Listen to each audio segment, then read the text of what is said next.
जन्म पा कर के भी जुग जमाने का दिल जीत लेता कमल। पत्थरों से प्रहार किया जाता जब प्यार से बदले में बिछ देता है फल। कानपुर की हकीकत सही सामने गया प्रसाद जी शर्म खाने लगे। बेटियों की सगाई मैं कैसे करूं, नारी से आप बीती बताने लगे। हाँ, ये घटना कानपुर के गया साहू जिनके घर में 3 बेटियां सयान थी और उस बेटियों की शादी के लिए चिंतित थे। अपने पत्नी से कहते हैं, यहाँ एक तर्ज बा के अब से चेता भुलैलू, अरे अब से चेता भुलैलू काहे चढ़ल जवानी में। अरे ऐसे मचल मचल के चलबू लग जाइयागी पानी में। ऐसे मचल मचल के चलबू लग जाइयागी पानी में। ऐसे मचल मचल के चलबू लग जाइयागी पानी में। ये तो तर्ज है, लेकिन साहू जी कहते हैं अरे पीछे अमीरी गरीबी के दौलत ही विभाजक रेखा है। अरे दौलत खातिर इंसान को बाजार में बिकते देखा है। दौलत खातिर इंसान को बाजार में बिकते देखा है। दौलत खातिर इंसान को बाजार में बिकते देखा है। कहा है कि दौलत कमाता है कोई पानी को बेचकर। कभी ने लिखा है कि दौलत है क्या चीज, कि दौलत कमाता है कोई पानी को बेचकर।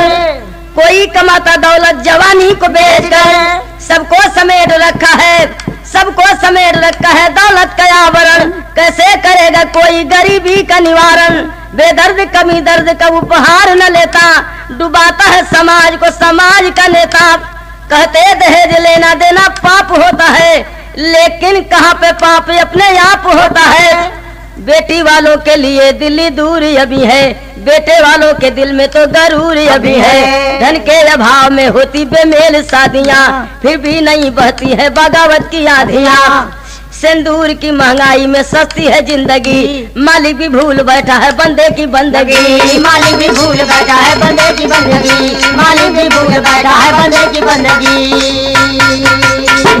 अरे सिंदूर की महंगाई में सस्ती है जिंदगी, मालिक भी भूल बैठा है बंदे की बंदगी। मालिक भी भूल बैठा है बंदे की बंदगी। मालिक भी भूल बैठा है बंदे की बंदगी। मालिक भी भूल बैठा है बंदे की बंदगी।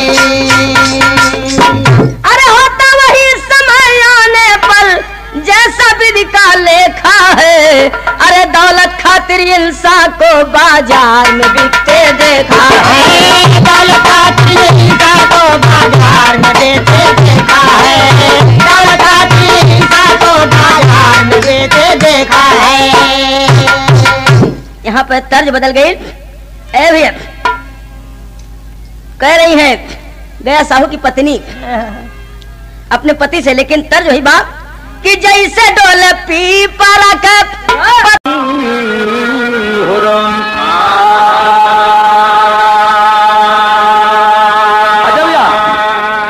गाना जब फरमाइश रहल कि जब कली का अली से लगन पड़ गया। देखा ये गाना रसिक और श्रृंगार रस गाना कि जब कली का अली से लगन पड़ गया। बंद कालिका के दिल में भी अरमान है। आरती दो तरफ इस कदर सज गई, ना किसी का किसी से भी पहचान है। दो दुल्हा सजे दो दुल्हन सजी, दोनों दुल्हन एक ही रंग सजाई गई। कैसा संजोग जब है विदाई हुई, एक बस में ही दोनों चढ़ाई गई।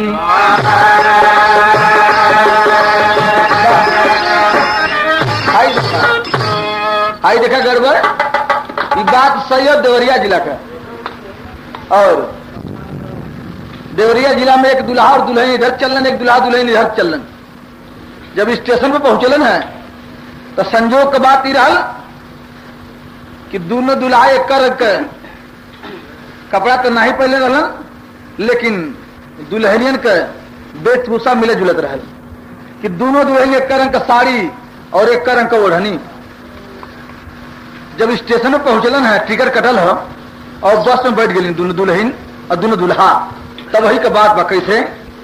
यही कवि भाव लिए हैं, जरा लेखनी पे गौर करें कि जब कली कायली से लगन पड़ गया,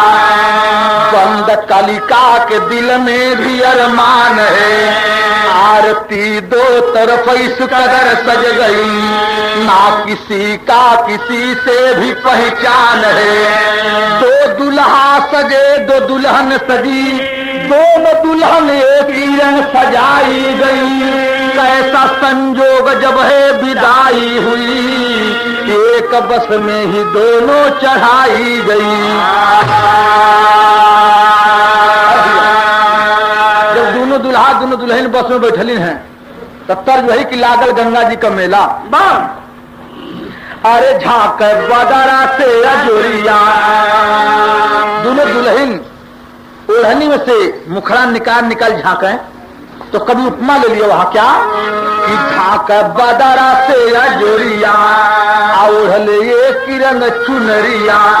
तो चली चली मनिया में से नूरा सजा के सजनी, झांक बदरा से अजोरिया, चली मनिया में से नूरा सजा के सजनी,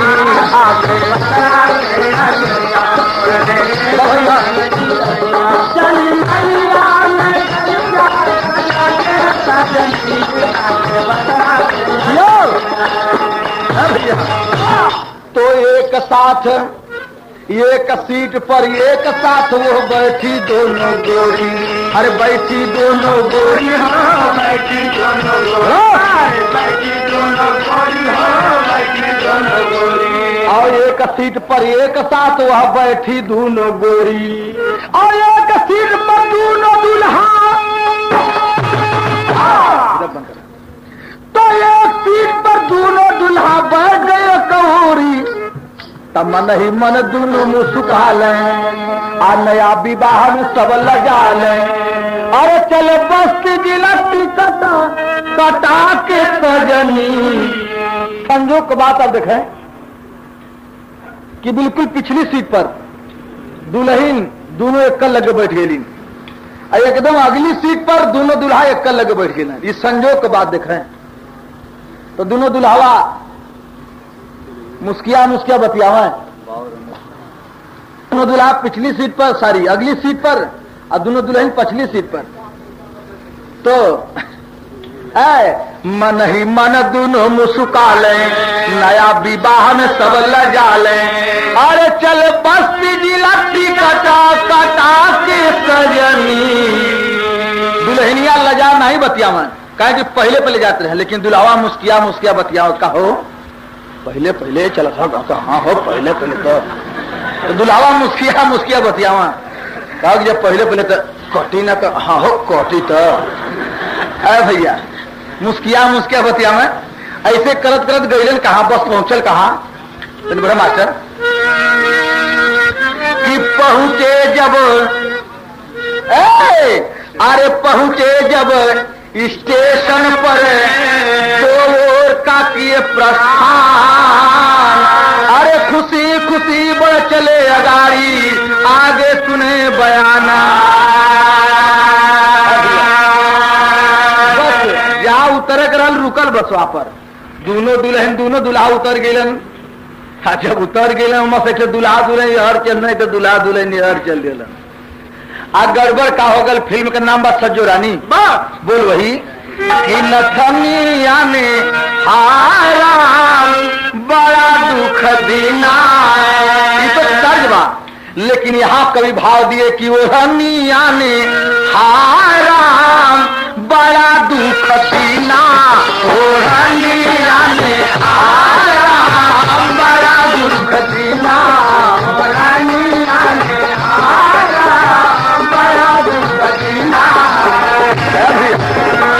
रनिया का दोष इतना रहल कि एक रंग का ओढ़नी एक रंग का सड़िया तो बतिया गड़बड़ा गई स्टेशनवा पर क्यों न का दुल्हनिया ऊ ले गईले औ न का दुल्हनिया ऊ ले गईले अरे दोनों ने नहीं चिन्हा ओढ़निया ने राम बड़ा दुख दीना लड़ गई गाड़ी से गाड़ी स्टेशनवा पर एक रंग का साड़ी एक रंग का ओढ़नी तो गड़बड़ हो गई बात कि उनका दुल्हन उलिया के चल देने हर उनका दुल्हन उलिया के चल देना तो जब रास्ता में लोग पहुंचे तो दुल्हन से मुस्किया लोग बतिया का हो तो कैसे लोग बतिया एक तर्ज बा और बड़ी कचाका तर्ज विचारो तो बताइए तर्ज के तर्ज मास्टर तर्ज बा जो लड़का बोले रहल डांसर सब गावलन पान खाला मुन्नी खयर नाही बाय बोल बतियाला बयर नाही बाहो काहे 3 बजे तो हम इनका नाम चुन्नी हो ये अक्सर मिले मोहम्मदाबाद तब नहीं पर शुरू कर देला कि 3:30 बजे तो 3:30 बजे चुन्नी जरूर मिलना हो मोहम्मदाबाद 3:30 बजे चुन्नी जरूर मिलना हो मोहम्मदाबाद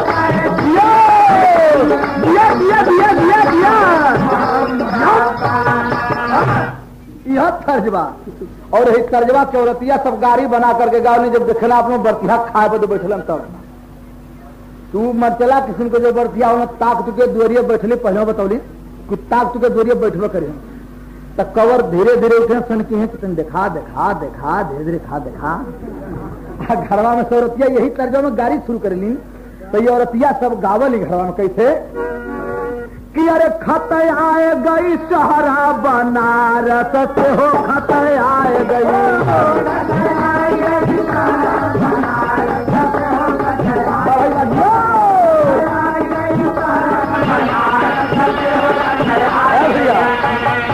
तो पहले बुढ़िया मतारी सब शुरू कर देली वो बेस में कि कुछ आज मारूंगा कुछ काल मारूंगा कुछ दिया देवारी के बाद मारूंगा हो खत गई बाहर गीत इतनी सुहावन की बर्तिया और धीरे धीरे खूब गरियावा तो सुनल जा मन का आय हर और सब मारूंगा मारूंगा लगोली ख्याल नहीं कहे कि मारूंगी कहीं कि मारूंगे कहीं कि मारू गो कहेंगे मारूंगा मारू तो मरवा करूंगा इनमें जवान बिगड़िए खबरदार बूढ़ हो गई लोग मारे मार लगो तो हमारे के सुना तो जवान की शुरू करिए खरकच्चा कि चिट्ठी पढ़ेला कि ना पढ़े आवेला कि ना वही बेचेला कि ना बेचे आवेला कि ना रोका रोका एकदम मैंने खरकच्चा शुरू कर लिया का नमस्कार पर यही तर्ज बा लेकिन आगे छोड़ा कुल इंग्लिश में भी गरियावली लेकिन बात ये छोड़ दा तरी जगह का बात सुना तो तर्जवा में अब दोनों दुल्हा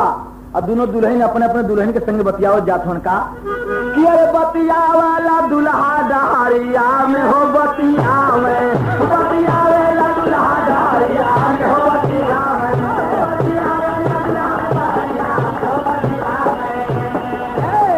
अरे छम छम बाजे ले उनकी पयजनिया अरे कमरे में सोहे बोल सोहे कर धनिया बाजे ले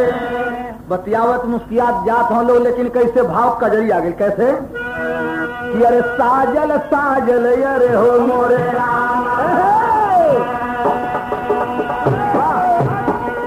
कैसे जा लोग बतियावत कि अरे दोनों दुल्हा के संगवा दुल्हन दोनों दुल्हा के संगवा रहली दुल्हनिया हो रहीनिया दोनों दुल्हा के संगवा रहली दुल्हनिया हो ओढ़निया बैरी भैली जवनिया ना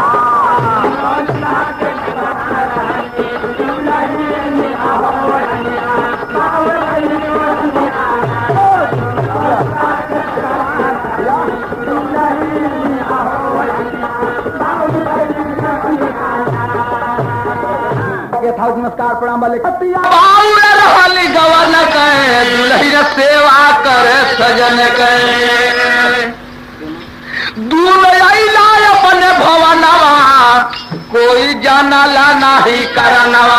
रतिया बाउर रहली गवन के दुल्हन सेवा करे सजन के दोनों या न जाने हो मोरे रामा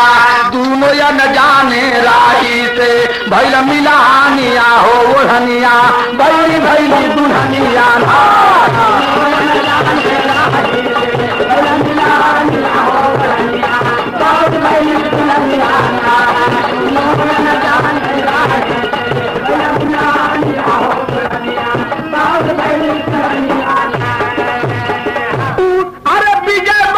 उनका दुल्हन लेके वो अपने घरे पहुंचला उनका दुल्हन लेके वो अपने घरे पहुंचला ए बाबू धीरे धीरे सुहाग रात बीत गई 10 दिन बीतल 12 दिन बीतल धीरे धीरे 1 महीना बीत गया 1 महीना बीतल तो कवि जी टेरी दे दिए क्या नहीं बोला कि अरे बसेरा 2 जीवन के छूट गए संत टूट गया विप्र का टूटा यज्ञ का फेरा पंडित जी लोग शादी ब्याह गन्ना बन्ना बैठा के जोग टोक कह के तंत्र मत पढ़ के अग्नि का 4-5 फेरा कह के तो शादी करावेलन कहीं शादी ब्याह में गड़बड़ सड़बड़ न हो पावे लेकिन यहाँ कवि जी क्या भाव लिखे हैं कि तंत्र टूट गया दीप का टूटा यज्ञ का फेरा बसेरा 2 जीवन के छूट गए 1 महीना के बाद एक दुल्हन के नैहरे के एक दुल्हन का बाप मतारी दुल्हनिया के भाई से कल कहो अरे जीता तने हाल चल होता बहनिया पहुंचल कि ना पहुंचल कैसे बा कैसे नहीं बा अब भाईवा मोटरी गठरी बनल अपने बहन का हाल चल ले तो बहनी उड़े चल दिया जब चल दिया तो यहाँ कवि जी भाव दिए तर्ज वही बा औरत सब गावली कि अरे भसुर जियरायावत होई है जब भसुर लोग दुल्हन के मड़वा में ताक पात पहनावे जाला उसमें औरतिया सब गावलिन कि अरे भसुर दुल्हायावत होई है लंगारा टंगी सिरावत होई है आप कभी कभी लोग गावलिन कि गहना ले अइला भसुर दीबिया में मुनि हो खोली के देखावा नाट गाड़ी दे चुनी हो लेकिन यहाँ भैवा मोटरी गठरी हले बहन का हाल चाल ले चल धले बहनी उरे तब नैहारे का लोगावा कहे लगा बराई हो अमिला ने चला है जब बहिनिया से भाई हो मिला ने चला है जब बहिनिया से भाई हो मिला से भाई हो मिला ने चला है तब पहुँचल बीरा नवा बहिना के दुआरावा हो पहुँचल बीरा नवा बहिना के दुआरावा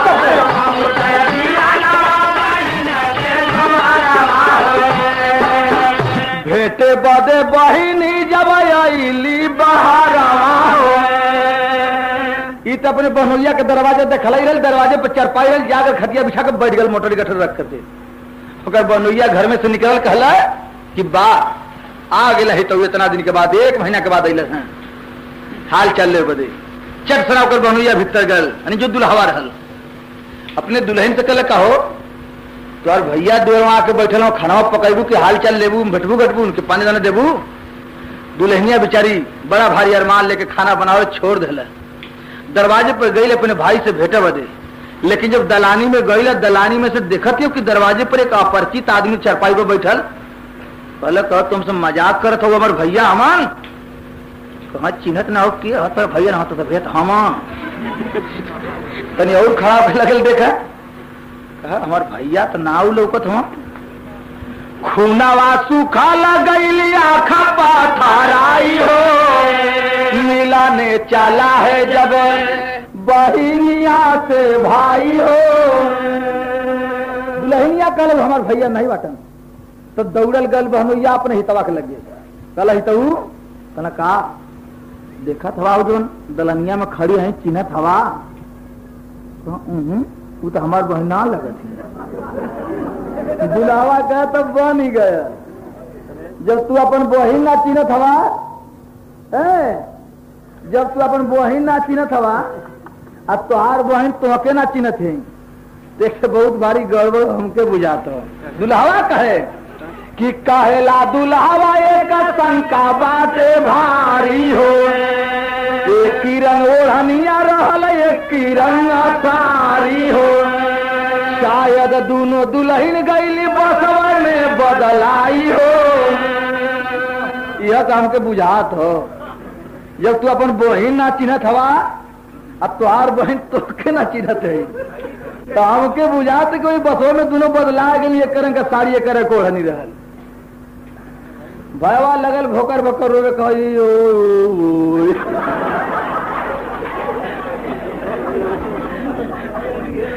लगल भोकर भोकर रोवे की अब कौन जवाब दे अपने बाप और मतारी से है भैया। लेकिन सोचल कि अपने बिना बहन के पता लगोले जाब नहीं है नगर से घूम घूम रोज रोज लगल तलाशे वही नगर में तलाशे हुई कहीं तो पता लगी गई हुई तो हर कहीं बदला के गई हुई रोज रोज खोजे तो तर्ज बा भैया तर्ज बा तर्ज को मास्टर एकदम कचा का तर्ज बा कौन तनी बहुत तक पति कभी हम बताएं। हाय वही सुनो सवारी काट दे आप लोगन कि कैसे बनी कैसे बनी कैसे बनी कैसे बनी तिलौड़ी बिना चटनी कैसे बनी।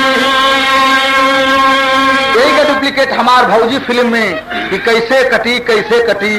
रजाई बिना रतिया कैसे कटी और इससे हम फिट गए कि कैसे बनी कैसे बनी कैसे बनी हो रामा कैसे बनी कमाई बिना नथुनी कैसे बनी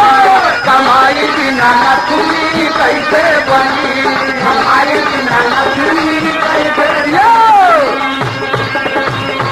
कन्हैया अपने सरवा से कहे कि कैसे मिली अरे कैसे मिली रामा कैसे मिली यही तो उत्तर बहिनिया कैसे मिली यही तो उत्तर बहिनिया कैसे मिली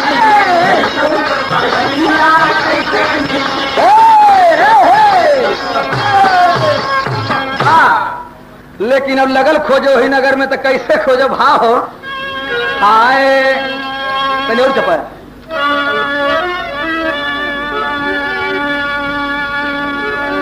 आरे रोवला बिरनवा झरे बनावा कपतई अरे घूमी घूमी नगरी यही में खो जाए दिनों रात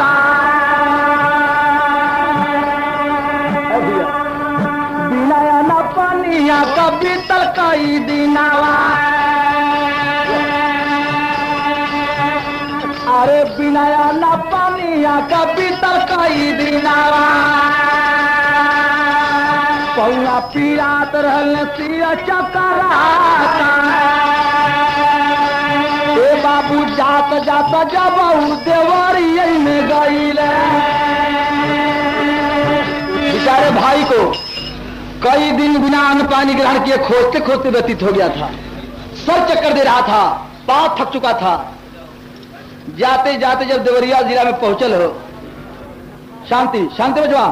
अरे लड़कवा देवरिया जिला में पहुंचता है भाई एक रईस का दरवाजा देखल दरवाजे पक्का कुआं कहला जाब नहीं चल नहीं जाता। अब यही कुआं पर बैठ करके बहन के नाम पर जान दे दे लेकिन अब कहीं जाब नहीं थक गल पाँव 3 दिन बीत गल बेचारा के खोजते खोजते तो कुआं पर बैठ करके झरझर आंसू बहावत रहल। गांव वाले जुटल कहना बाबू कहाँ रहो थो का बात हो बेटा कहाँ घर तुहार हो सब किस्सा बता लगल कि हमार बहन विदा होके आवत रहल। एक हमार बहन एक और डोली में दुल्हन चढ़ल दोनों एक रंग के ओढ़नी एक रंग का साड़ी तक कहीं बदला गई बा। वो गांव वालन में जवान रहल कहल भाई ऐसा घटना हमारे संग भी घटल हो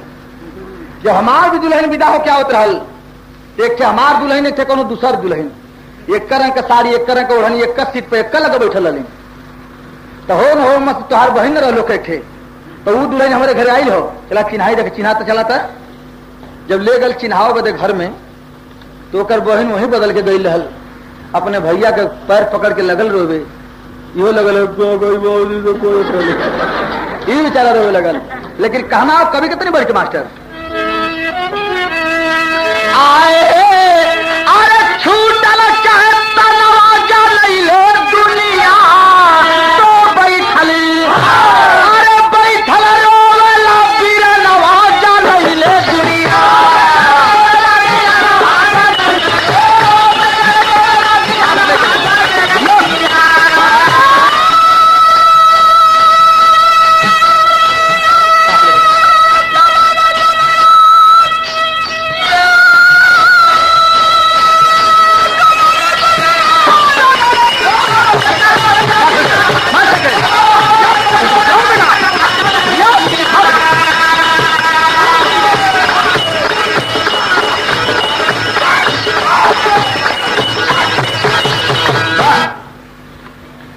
बैठल रोवेला बिरनवा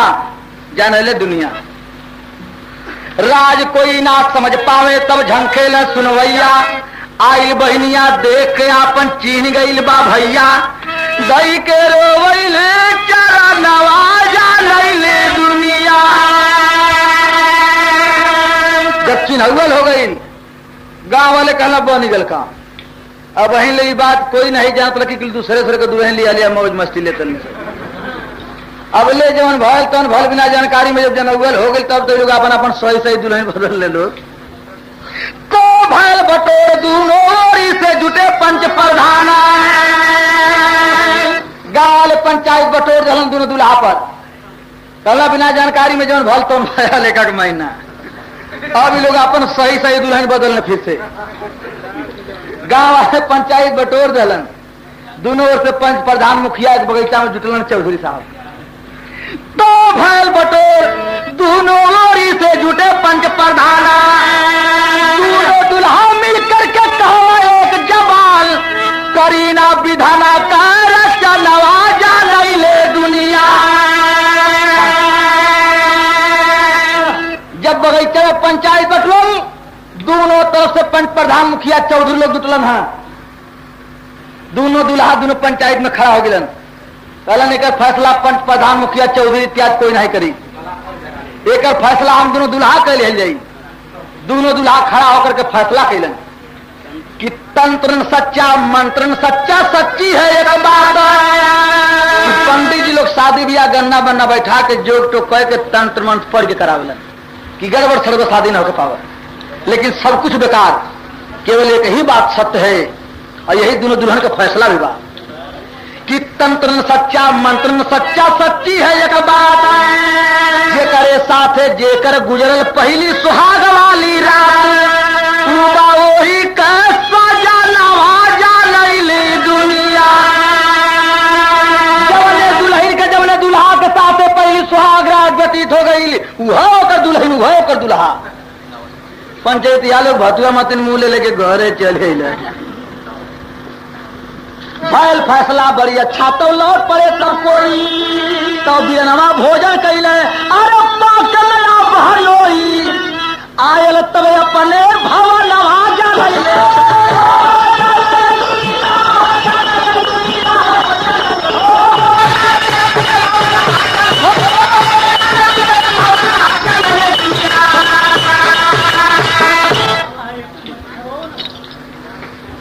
गुरु बिहारी गुरु गणेश